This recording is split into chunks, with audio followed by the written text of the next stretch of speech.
Walking up the road, but they never find all round my backyard.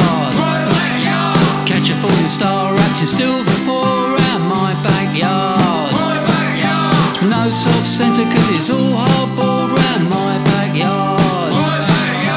Hookers on the corner and they're staring at me round my backyard. Should have taken them out a hot flask of tea round my... We're here at the New Cross Inn. This was the site of the first ever Joyzine gig. So we came back for our 15th anniversary a few years back. That was quite a day. I ended up running the door, organising all the bands, sorting out a playlist and doing the photography. Yeah, that's what happens when you're doing it yourself. So through being on the door, met my partner. We now have a civil partnership and a small child, so got this place to thank for that as well. And it's one of those places that's still standing after all the time that we've been doing this. So almost everywhere else that I used to go to around that sort of time has fallen by the wayside. And it's been through a number of incarnations over the years. That's changed. There used to be a painting of a ship up there. There's a chopper in the sky and it's shaking the glass round my backyard. Take up your positions in the bushes and the grass round my backyard. They're dumping off fridges and stolen cars round my backyard. We're now at the Walpole Arms, the new Walpole Arms, which is different from the old Walpole Arms, which is where we put on probably our most eventful gig of all time. It was kind of their first week of ever putting gigs on. So they had all the PA system down in the basement when we arrived. There was no stage. Caroline, who was doing the door for us, got threatened by a guy with a bottle. Foxy, who was DJing for us, had a bit of a run-in with the landlord. It was only the last band, Ciccone, that had live drums, and Damo, who was playing drums, hit the kick drum at the start, and the entire kit went voodoo. Foxy, who'd been DJing, when he handed over to the guy that was DJing to finish off, told him to watch out for the landlord. Unfortunately, the landlord happened to be standing behind him when he said that, and grabbed him, threw him out onto the pavement, and was about to pummel the living daylights out of him before we all arrived to stop it all. So it was an eventful night. It was in transition, I think, from being an old man's boozer to a more sort of Goldsmiths kind of crowd, and it never quite made it. So it's now been knocked down. The beautiful old tiling that was on the walls has disappeared, and it's now this, which is, I think, maybe more in keeping with the crowd that they were aiming for. They don't do gigs anymore.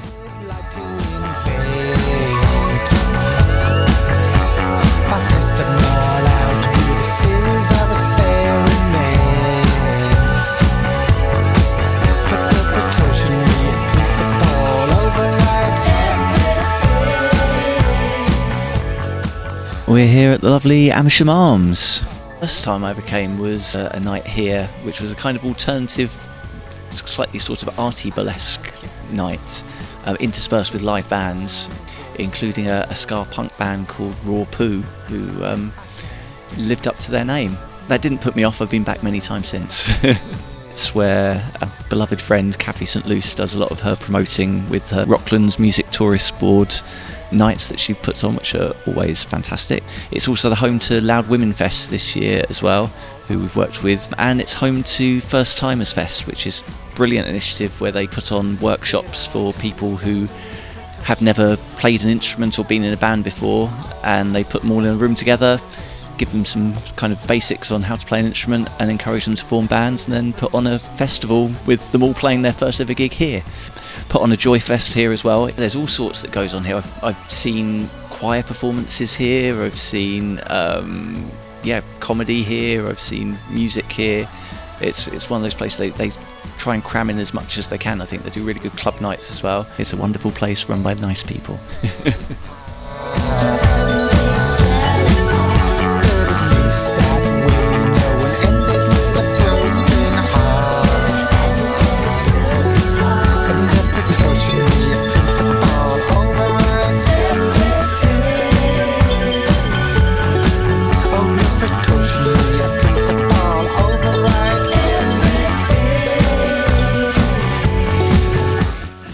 The Royal Albert, but we're, I guess, not here because of the Royal Albert. We're here because this used to be the Paradise Bar, which is kind of, I don't know, the spiritual home of Joyzine, I suppose, going back to 2003, 2004 kind of time.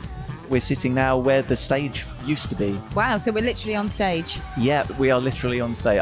That kind of post that's now been made to look like a bit of a maypole, right in the middle of the front of the stage, so you couldn't really see anything that was happening either side. Brilliant. Has there ever really been a New Cross scene, would you say? There was very briefly a thing in the NME called the New Cross scene, which was mostly the bands that played here, which disappeared from the pages relatively quickly, but it was nice to have a little moment in the sun. So, I know them, they're in the NME. Back then, still pretty much everything was happening in sort of Camden, North London sort of areas, so it was, I guess there was the opportunity to just do your own thing down here and not be so fussed about what was going on elsewhere. It was our little scene, so it was something quite exciting. It was, I think we felt quite like those bands belonged to us at that point. It was, I've not had very much of that since. I think you maybe get it once in your life. I don't know, it's funny because, you can kind of be really involved in a scene and then like it only lasts a couple of years and then it becomes something completely different. I think we all get a few bites of the cherry, but it's not like you move through one scene and then straight on to the next, because things are rarely that exciting. No, I mean, I guess the thing with Joyzine now is it's kind of expanded beyond just being involved in one little thing into being involved in all sorts of these little pockets of things that are happening everywhere. It's time to raise the alarm. A shoe that is tied by its lace from a telephone line. It's time to raise the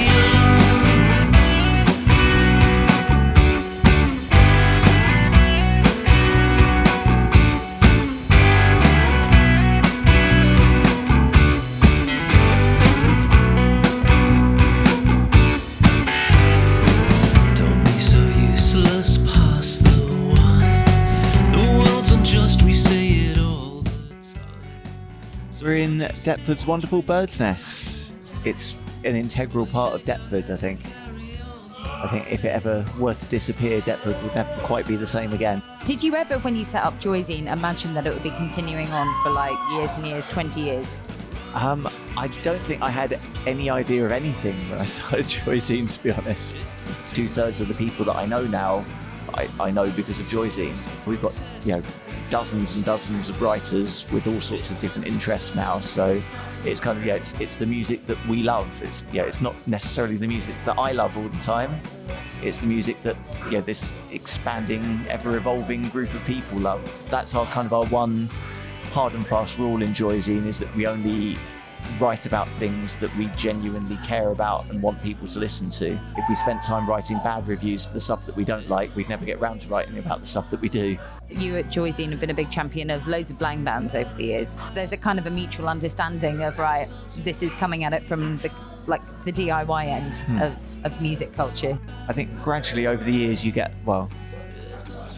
at least a vague idea of what you're doing. Even it might not be necessarily the way that if you went on a course and they taught you how to do it, how you do it, but you find your own ways and workarounds and everything, and you find a way that works for you. Have you ever had advertising on the website? Do you ever even experiment with that, or it's always been? No, and we get offers all the time, but no, it's been completely advert free since we started in 2003. I quite enjoy the freedom of just being able to write about whatever we want to write about, whenever we want to write about it. So I think if we're talking about kind of independent outside of music, the Bird's Nest is the kind of embodiment of that.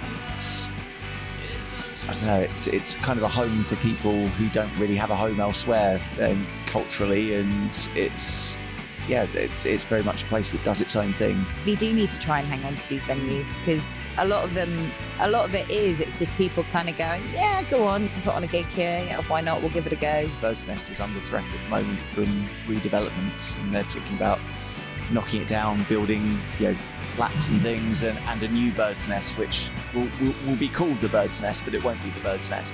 If I think back to 20 years ago when I was starting out doing this, it would have been very easy just to have sat back and thought, oh yeah, it's a nice idea, but it seems like a bit of a faff.